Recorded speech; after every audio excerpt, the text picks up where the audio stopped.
Welcome to the second webinar of the 4-webinar series for the District 21 Club Coaching Program. This isn't just for club coaches. It isn't just for those who want to become club coaches. This is also useful information for anybody in a club that they would like to understand how to turn around, or anyone in Toastmasters who wants these skills of being able to take a situation and turn it around for the better.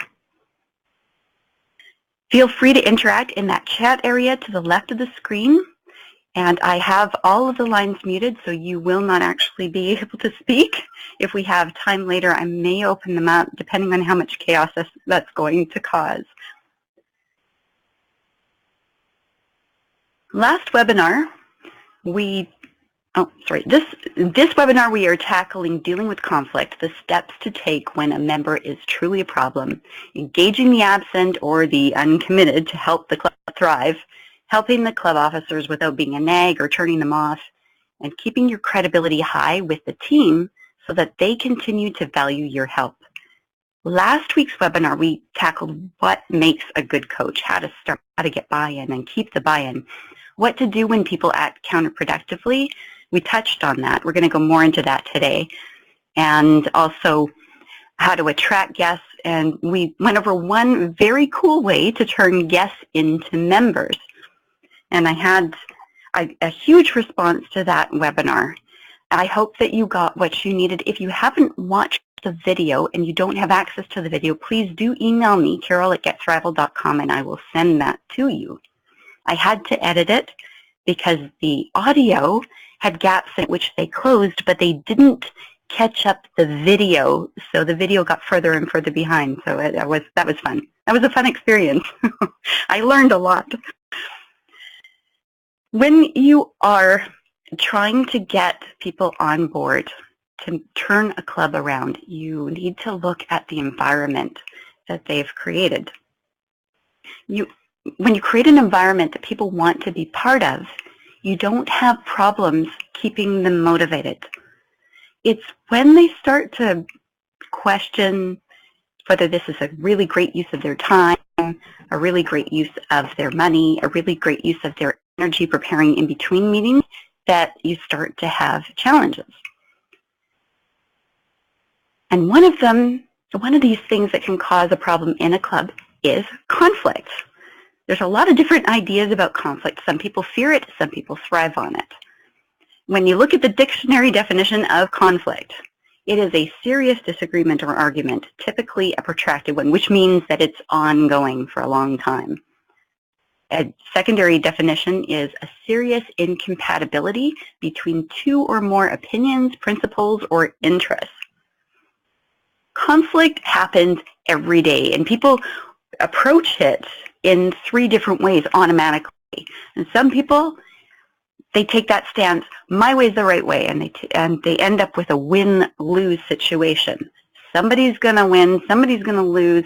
Both people are probably going to take a little bit of damage in the meantime, and who knows what it's going to do to the people around them. There's another approach, which is fine, have it your way. Again, whatever. That passive-aggressive approach, which actually creates a lose-lose situation, because while they're letting others have their way, they're never fully engaging. They're withholding their best selves and their best contributions. Nobody wins in that situation. It becomes a great burden. The club can feel like this heavy weight that somebody's trying to drag behind them, and they don't understand what's going on. And the third approach, let's make sure we choose the best way. In that situation, it's not just a win for the 2 people involved in the conflict, it's a win for everybody involved, because they start really examining the possibilities and the options, discussing them like grown-ups, and weighing and measuring, figuring out the best route to go. Somebody doesn't lose, somebody chooses to go in a different direction after weighing and measuring all the evidence.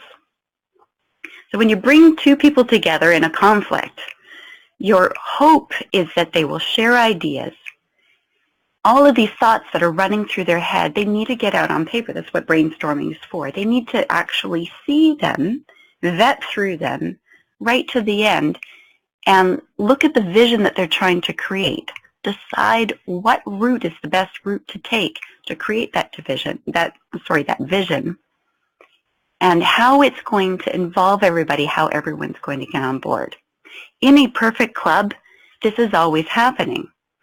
So when you look at conflict this way, conflict isn't really a problem. See, if everyone always agrees and we're all different, then that means that somebody's not leading. Toastmasters is where leaders are made, and I would encourage you, if you are tempted to sit back and let other people always have their way, rather than entering into that conflict and making it a healthy conflict, everyone is losing out. You can create a much richer environment, a much more effective club that really helps a lot of different people who come into your club and take a look at it and then want to be part of it. If you share your ideas like grown-ups. It doesn't always happen that way. So you've taken your next steps after the moments of truth, which was where we left off in the last webinar. You've created that smarter goal, and you are mobilizing people into action. They've formed committees. Everyone's engaged, except one or two people don't seem to want to participate.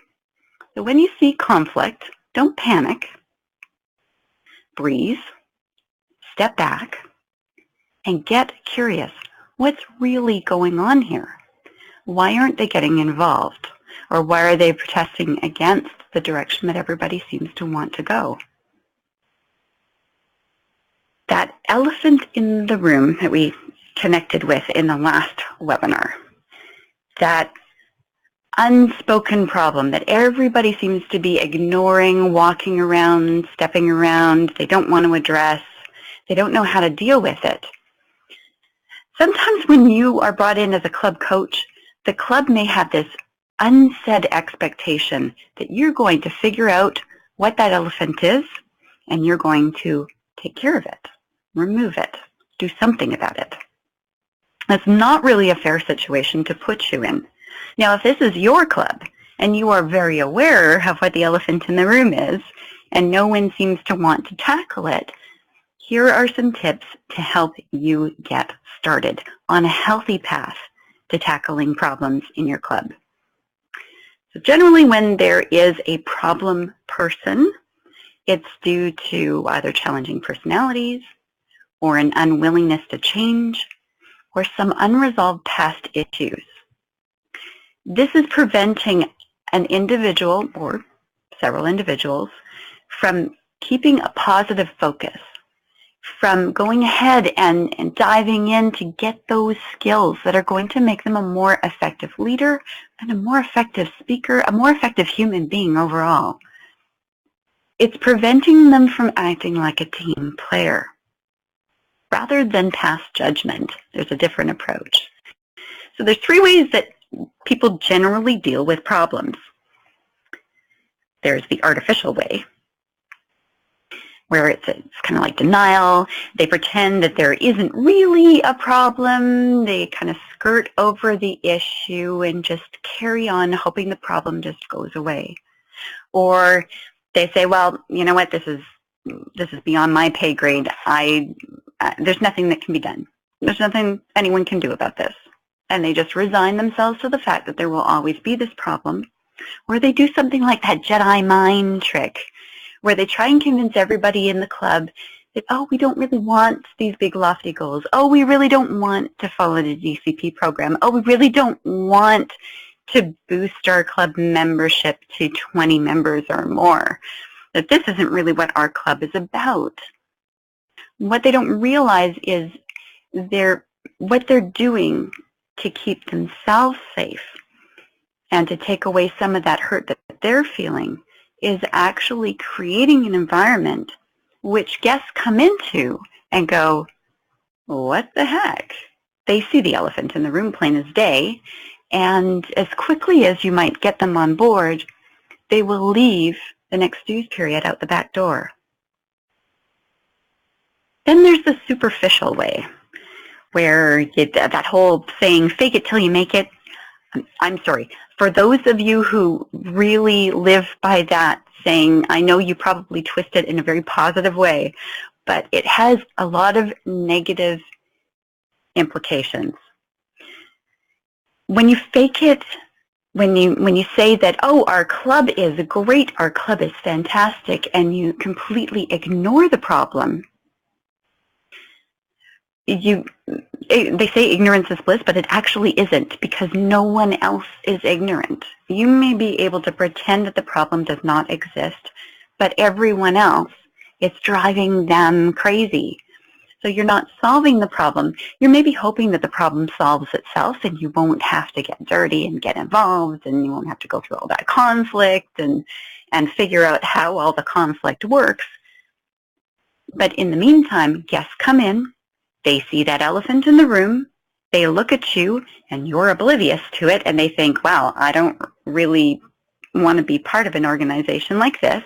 And as quickly as you get them to sign up, they leave the next dues period out the back door again. The third way that people deal with problems is actually. That's making tiny thousands upon thousands of decisions all the time that move them closer and closer to their goal. Now, solving problems in an actual way that actually makes a difference, it involves an investment of time. It involves teamwork. And there's a key word in there, work. It involves work. So it's not the popular choice. However, when people come into a club environment where the elephant in the room is being dealt with or has been dealt with, people are engaged, people are moving forward with their learning, they've set goals, they're achieving them, they feel good about what they're doing there, and they want to give back to others and help other people succeed. That's a club that they want to belong to. So I would suggest that when you walk into a club that is a little bit wary about diving in to do the right thing and solve problems in a real way, that they're actually causing themselves more grief, more pain, more time wasted, more of a waste of their resources in the long run. The best thing to do is to do the work. The work doesn't have to be drudgery. You can make it fun for your team. And that's what we're going to be diving into a little bit today.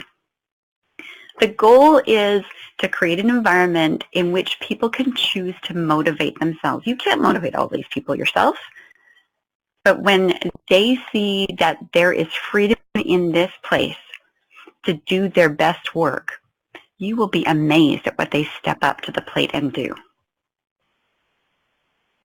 When people react counterproductively, when you're trying to do positive things, you're trying to turn a club around, and they are standing in the way of progress, actually sabotaging other people's success,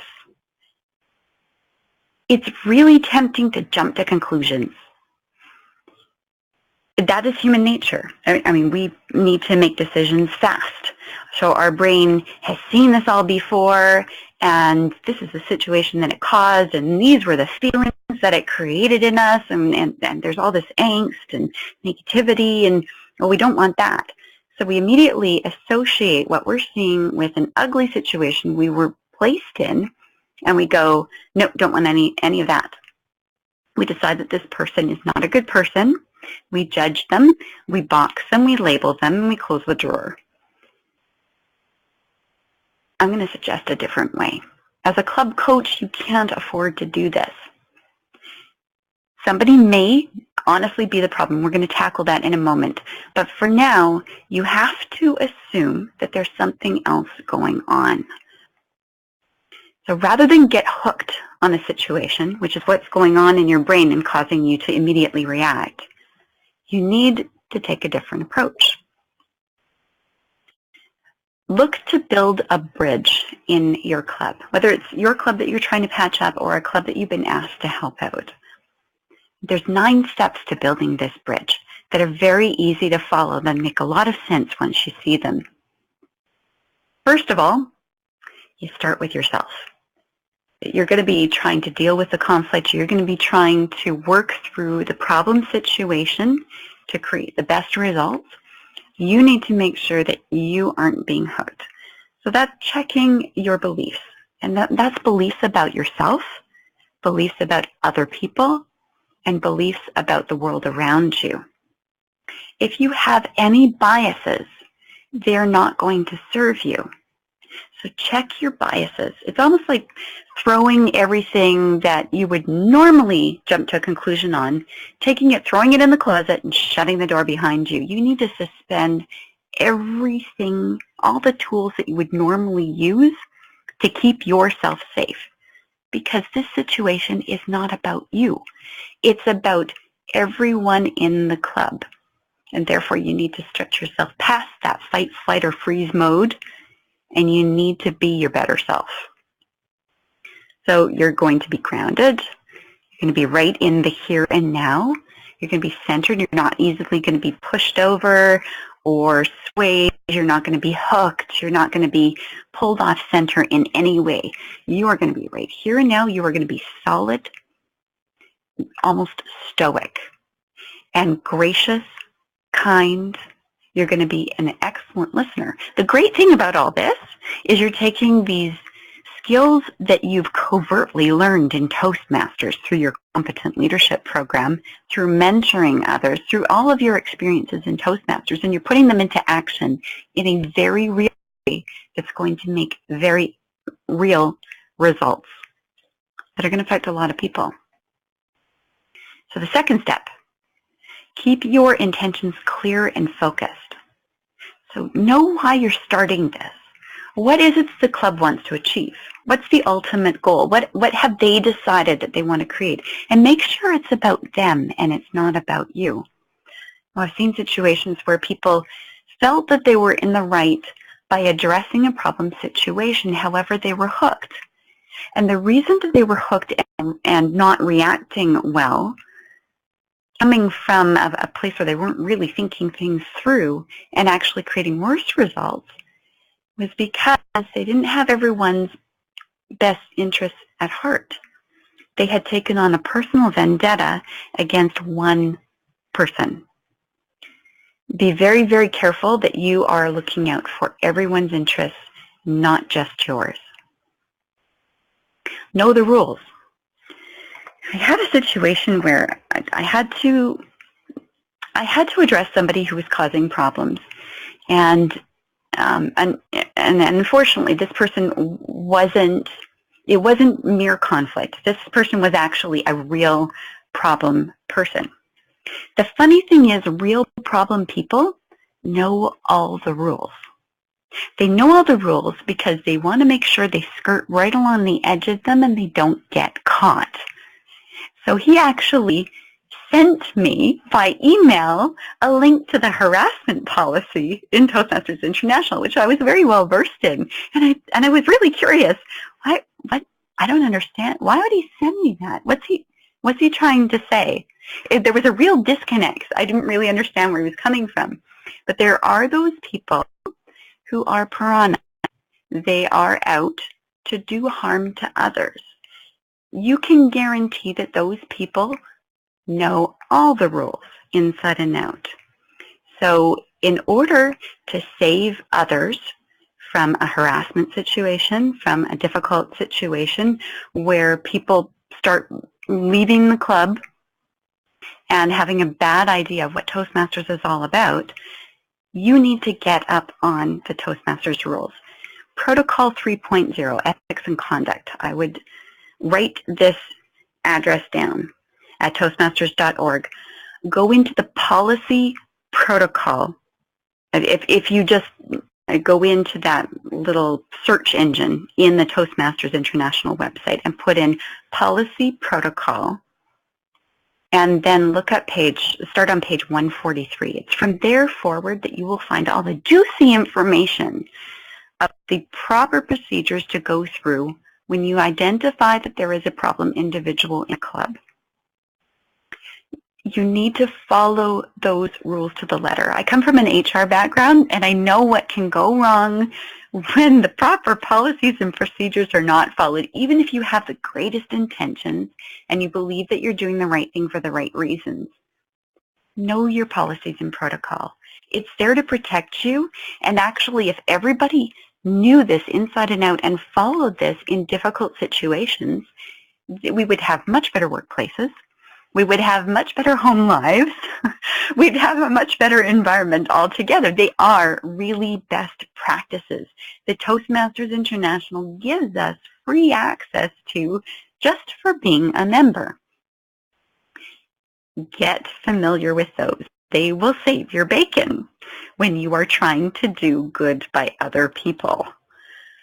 So if I'm giving you that address, if you haven't written it down, I'm moving on to the next slide. Email me and I'll send it to you. The fourth step to building that bridge is to remain objective.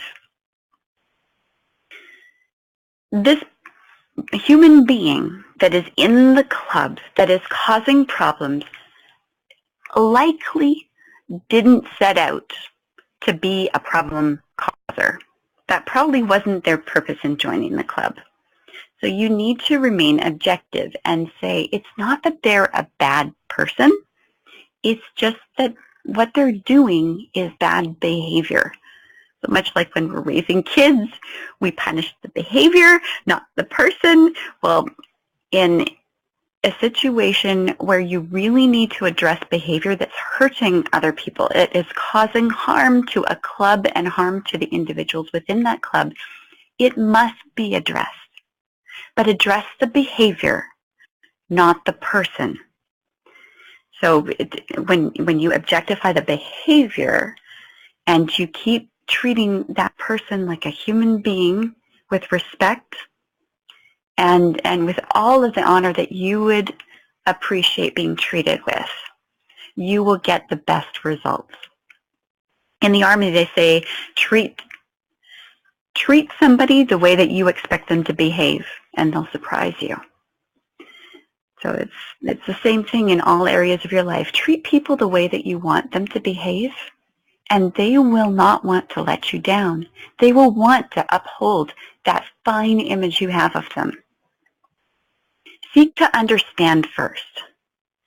When you start into that conversation, you're going to do much more listening than you are going to do talking. Don't come in with preconceived notions. Now, you know that there's a problem, but be curious. Ask questions, and then don't accept the answers just as they are. Ask clarifying questions. Ask them more about that. Dive deeper and keep them talking until you believe that you fully understand. And then when you think you fully understand, check. Tell them what you understand the situation to be from their point of view, and ask them if you've got it right. And if you don't, believe me, they'll add more to it.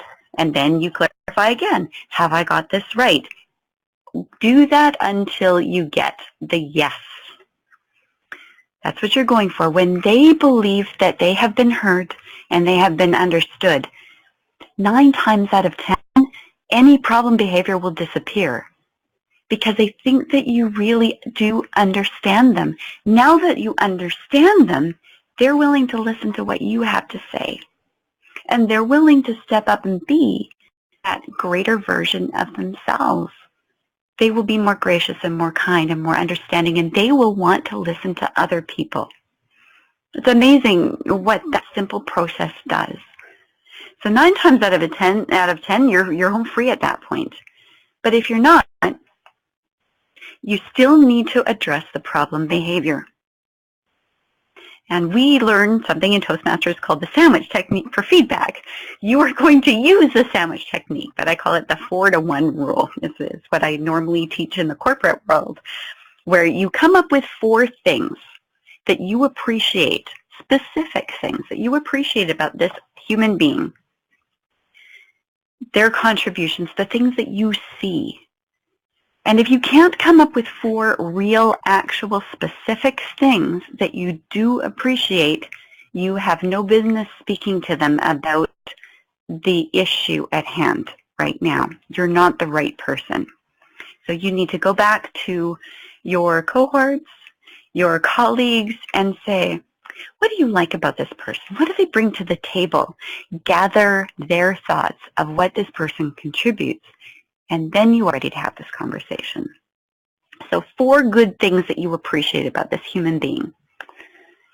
And then you address the issue, that the behavior that needs to change. And you don't whitewash it.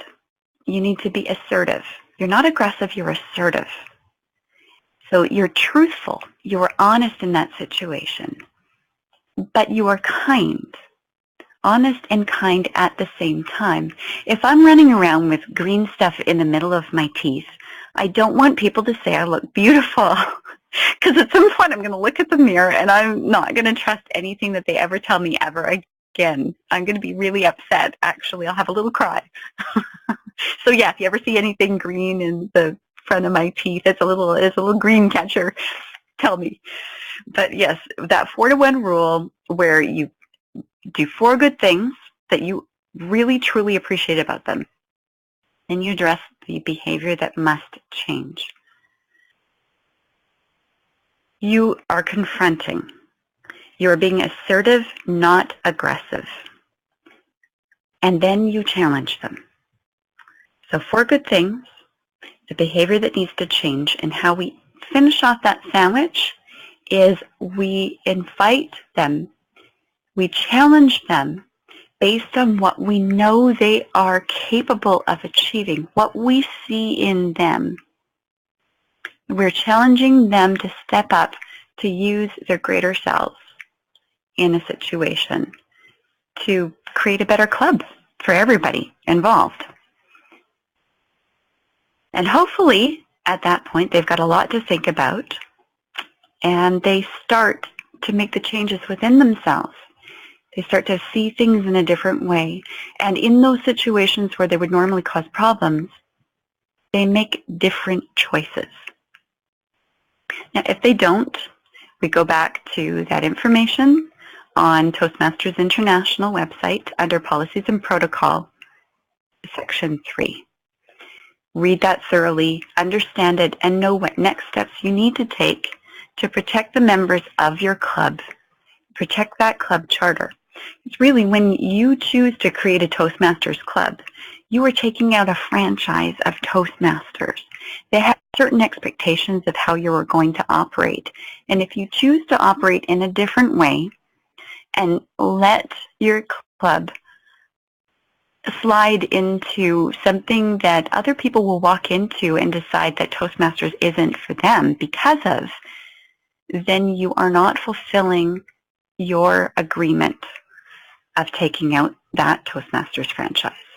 So you have an obligation not only to your club members to do the right thing, and to yourself, and to this person that's causing problems that really needs an opportunity to see a different way of doing things. You have an obligation to Toastmasters International and to everyone who will ever walk into your club and experience it, as well as every single human being that they will go out and talk to afterwards. When you look at it from that point of view, it is vital that you do the right thing for the right reasons. When you are in a club that has 12 or fewer members, they are eligible to reach out and ask for a club coach.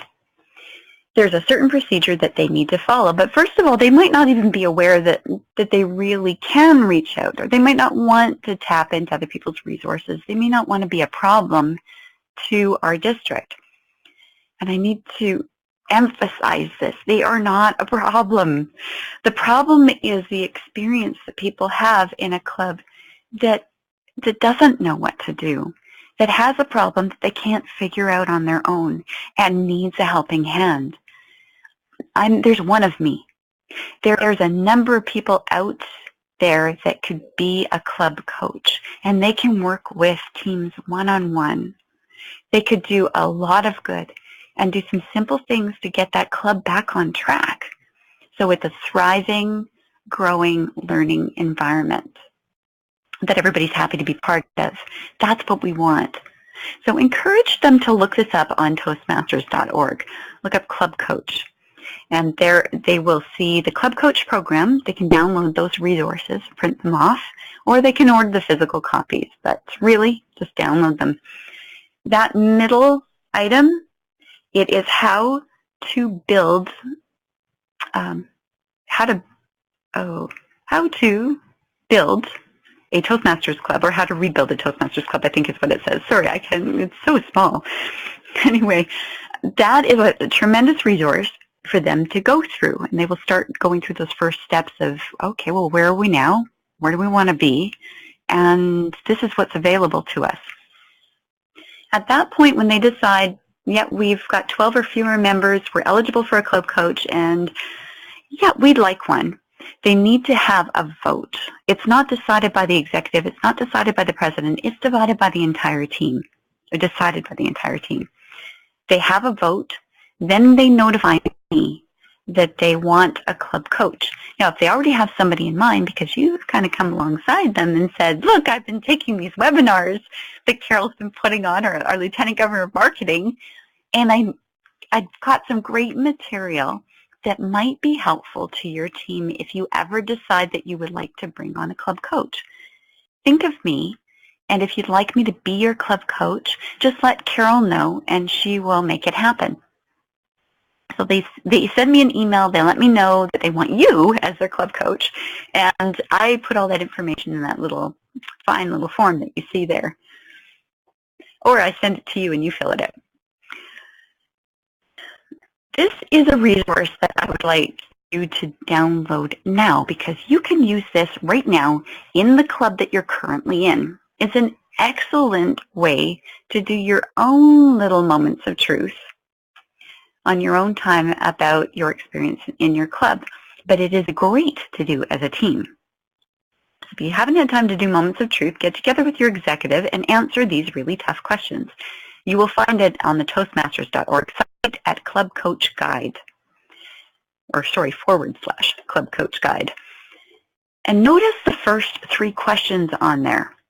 You're rating 1 to 5, 5 being more towards the positive, 1 being more toward the negative. And the first question is, members sincerely want their club to be successful. The opposite of that is members don't seem to care whether their club succeeds or not, or fails.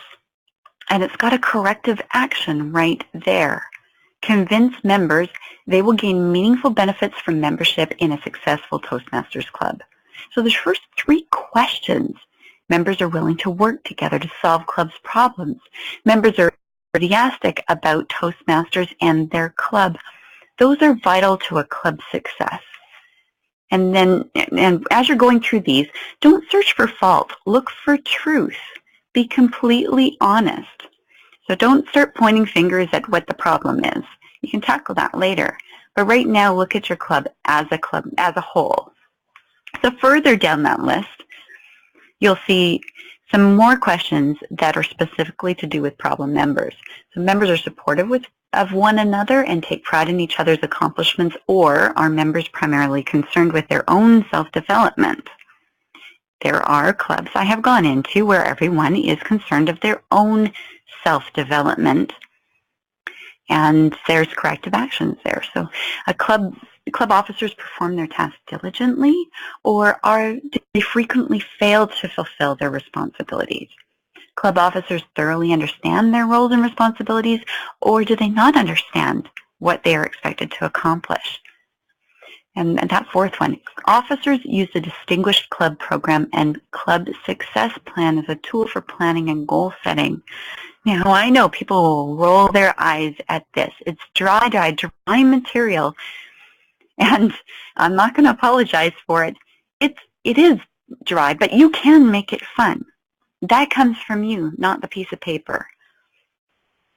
So when you're engaging the absent or the uncommitted Toastmasters, again, you're going to breathe, you're going to step back, and you're going to get curious as a club coach or as an invested member that really wants to see your club turn around. Don't jump to conclusions. Don't assume that there is something going on inside them. You need to ask them questions. So find out what really matters to them. Ask them why. When they wrote that check, that very first check, when they decided to join Toastmasters, why? What motivated them? What were they thinking when they handed that check over? And it may be as simple as, well, I wanted to get better speaking skills. I recognized that I needed to improve my speaking skills. Dive further than that. So that, well, why would you want better speaking skills? Also kind of communicate better. Where were you struggling in your communication that you felt that Toastmasters was going to be the answer? Help them connect the dots to what specifically drove them there. Have they accomplished their goals? And if so, have they set new goals for themselves? Everyone should have their vision, their mission, and their values figured out. In Toastmasters, it's the perfect environment to get all of this on track. We've got all of the tools to do this. So help them to have fun setting new goals for themselves, goals that actually connect up to what really, truly matters for them, that reconnect them to their why they are here. When people disengage, it's because they're not connecting the value of what they're experiencing.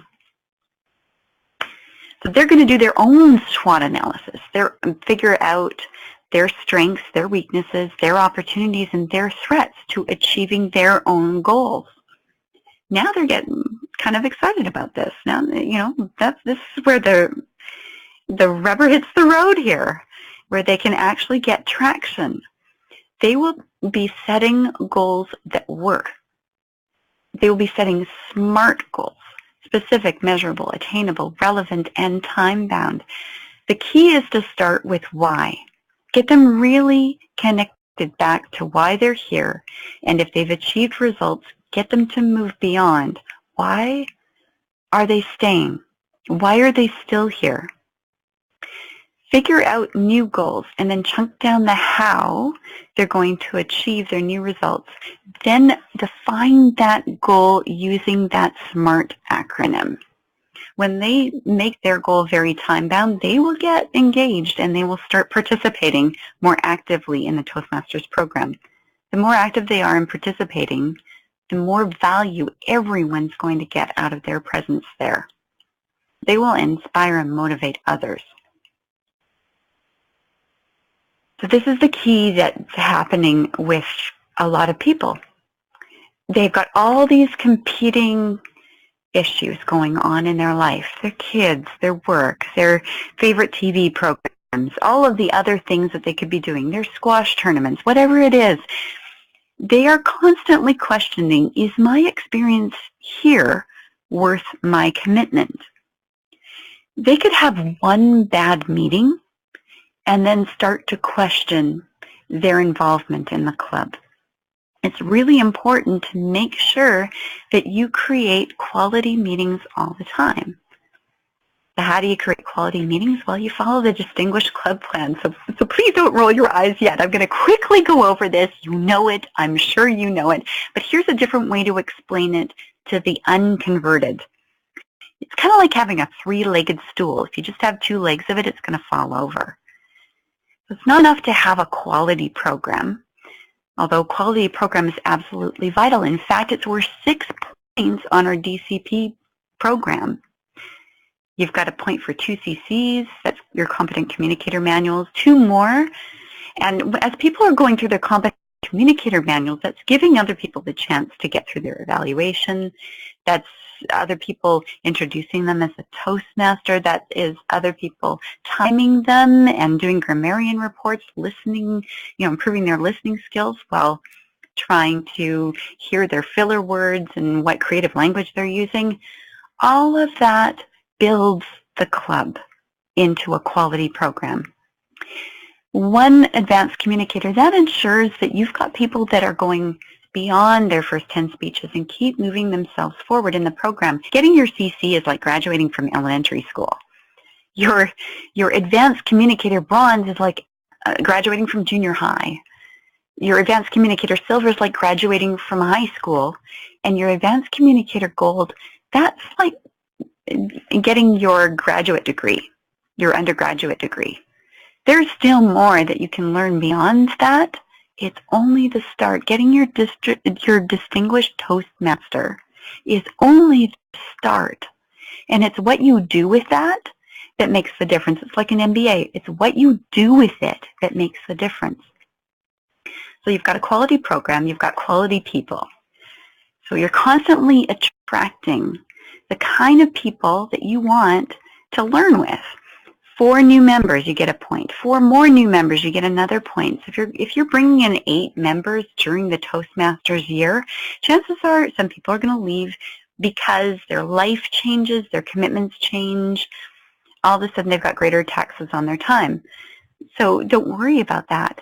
Continue attracting guests that turn into members and continue sharing that Toastmasters experience with more and more people. And you will have a growing, thriving club that people want to be part of. And creating that quality environment. You can't have a quality environment if people aren't looking after the dues, making sure the club officers are selected on time. Those lists get into Toastmasters International. So you continue getting the communication that you need on the leadership front that's going to make a difference to your team. Club officers getting trained 2 times per year.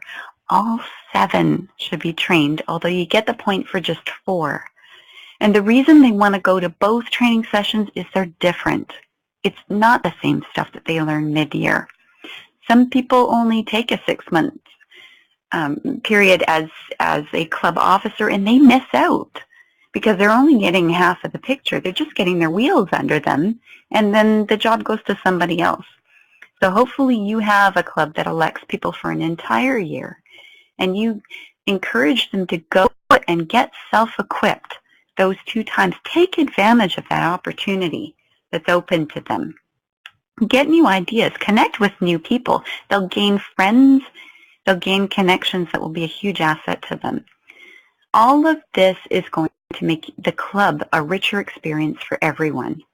That 3-legged stool. So lock that in your brain. Use it freely. Also, Toastmasters International knows from experience that the way that you're not going to suffer from burnout in a club that's doing all the right things is to have a healthy base of at least 20 members.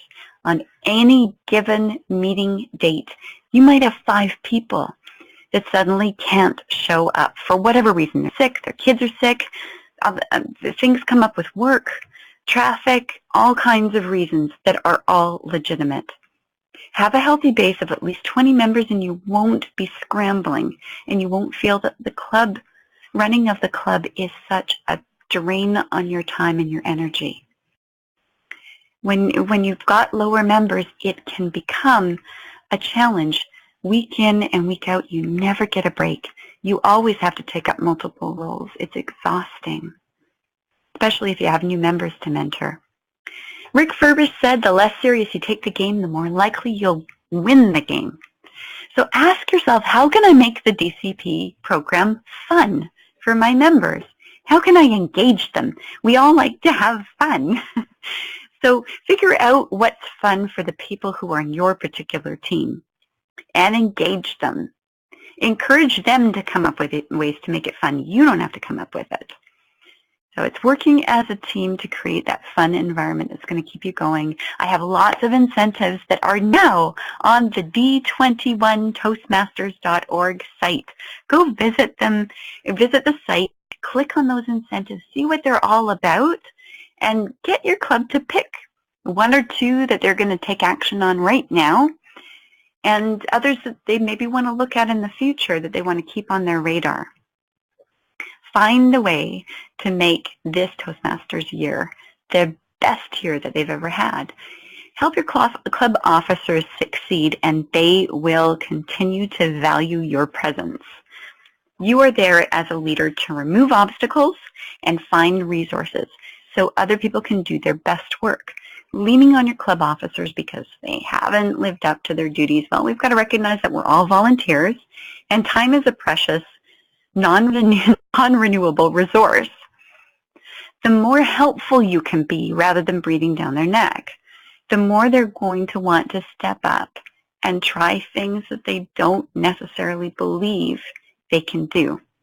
So find the resources that will help them be successful. Ask them what is in their way right now, what you can help them with right now that will make a difference. Even if it's finding people to help them, whatever it is, even if it's not you. Credibility is going to be your greatest asset. Your credibility measures how trustworthy and reliable others think you will be. It exists in their mind, not yours, and determines the level of respect you will receive. Because everybody is different. They all have different values. They all have different measurements that they're judging you by. Some people value accomplishment and they like little checks in little boxes. And some people really don't care about accomplishment. They're more into quality. And if a quality program's not being run, they'll be upset. Some people value honesty at a much higher degree than others. You have to be your greatest self at all times. So be aware of what you are not. Be curious about the people that don't like you. And, I mean, you're not going to please everybody all the time, but be curious. Wonder what really motivates them and what it is that you're doing that's making them decide that you're not credible in their eyes. And see what you can do to bridge the gap in those relationships. You bridge the gap, you will get more out of them in the future, and the club will be much easier to stay on track. People do what they choose to do. They don't do what they're told. You have to make that choice really easy for them if you want to have a successful year. You do that by being what everyone wants in a leader. Kouzes and Posner did research of thousands upon thousands of employees. It was over 5,000 employees that they went through, and they asked the same set of questions.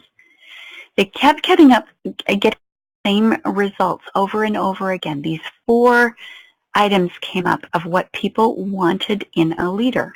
They want to follow someone who's honest, who's competent, who's forward-thinking, and inspiring. Honesty, the degree of honesty that they expect from you lives in their mind, not yours.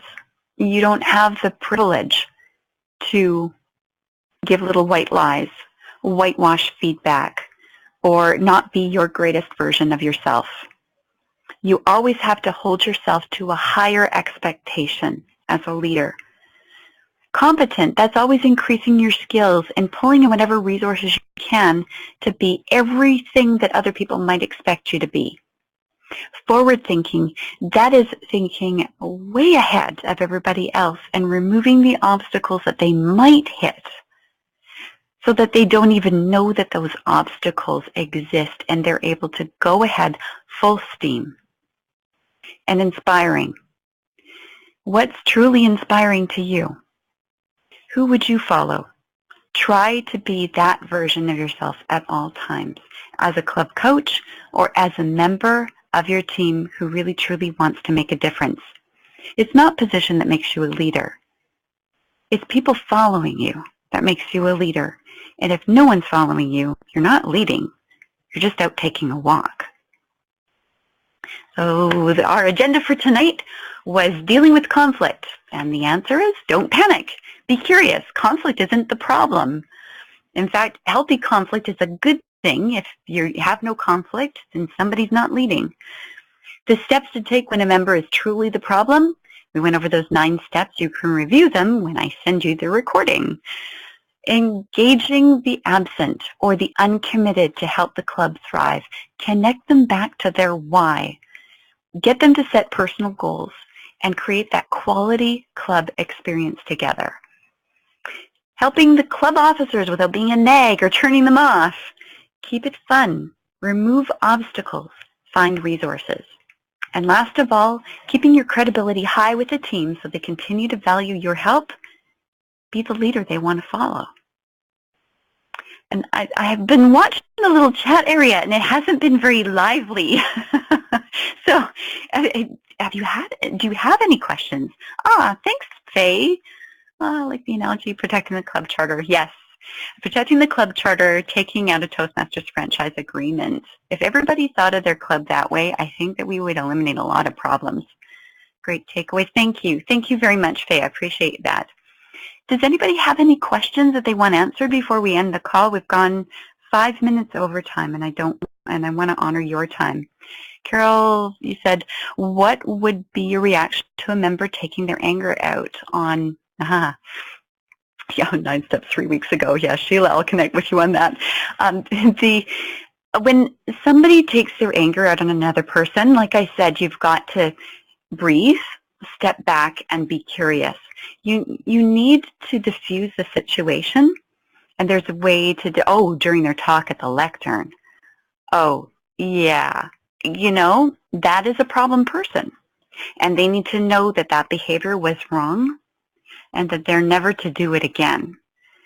So it's one of those things where you have to be assertive, not aggressive. That is an uncomfortable environment for everyone there. The sergeant-at-arms probably isn't trained to diffuse that situation, but the sergeant-at-arms could step in and do something, or the chair could step in and do something in the moment if you're really confident in your skills. Otherwise, you would take that person aside immediately, it can't wait, immediately after the incident, and have a chat with them. To tell them, and they said it wasn't wrong. They didn't. Okay, we have well-trained officers. Okay, yeah. So, or one at the lectern was undiplomatically trying to address the elephant in the room. Yeah, it's like the preacher calling out the congregation from the pulpit. It's really uncomfortable and it loses members. So that's the best place. It's better to address problems one-on-one, because when you address it in an entire room full of people, it's not a safe environment for that person to respond appropriately and to decide to make changes in what they're doing.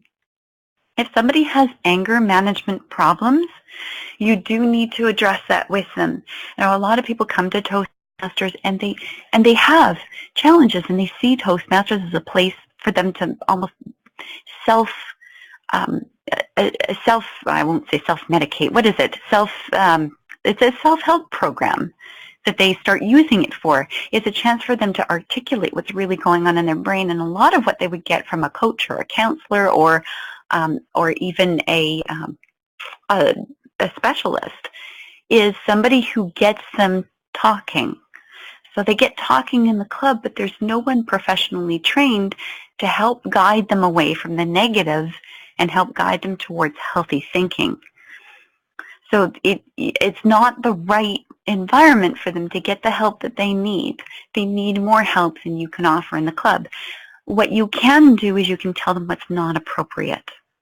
And you can create that hold that safe environment for your members so that they don't suffer and the club doesn't suffer. Simply, okay, anger problems end is new. A simple mistake pronouncing his name wrong. Yeah, that's somebody who's hooked. They have some issues, and they're not able to forgive other people for simple mistakes. So that's their problem. That's not other people's problem. And while it is really important to get people's names correct, and it's a good thing to point out that it's something that we should always strive for. Everybody makes mistakes, and Toastmasters is your training ground. And they need to make sure that they hold that safe environment for other people to learn as much as they would want other people to hold a safe environment for them to learn. And I'm emphasizing this last slide. Toastmasters is your training ground. We're not expected to be perfect. And even in conflict resolution, we're not expected to be perfect, but here's an opportunity to try things. And when they fail, ask for forgiveness, carry on, and try something else. It's a great place where everybody's learning, everybody's stepping up, and And no one should be shot down for trying something that they don't feel very comfortable with. Yeah, Toastmasters isn't a support group for people with mental issues, but unfortunately, you aren't a trained professional to pre-screen people before they come into your club. It's really important to vote people in to your club. And if anyone does have an issue with this member joining your club for any reason, when that member is, or that potential member is outside the room, that's their opportunity to discuss it. Once you vote the member in, that member can make mistakes, and then it is the club's responsibility to address them, not to let them continue to hurt that person and hurt the club. Classic training in my situation, I'll be moving to another club as there was ample opportunity to deal with it. We don't use the voting. You need to vote. You do need to vote. You vote a person in, you can vote a person out. But at any given time, Toastmasters International has a set of rules that you can use as a club to remove a member that is causing problems to other members and is causing the club to fall apart. You're not completely, your hands are not completely tied even if you don't use the voting system. Get familiar with that 3.0 area of policies. It is a very, very interesting and important area of our Toastmasters procedures and protocols to know. Okay, so yeah, don't let a bad experience taint your view on a club, on the members in that club, or in the Toastmasters program. It's all of us that make Toastmasters what it is. And if we just keep leaving situations that we feel uncomfortable in, instead of stretching ourselves, feeling that discomfort and doing something positive to turn things around, then we become part of the problem, not part of the solution. It's a great program. It's an excellent opportunity for people to gain skills they won't get anywhere else. They won't get it in a paid environment. They'll be too scared to try. Left my original club after 21 years because of an annoying person. Oh, I know. When I hear stories like this, it breaks my heart.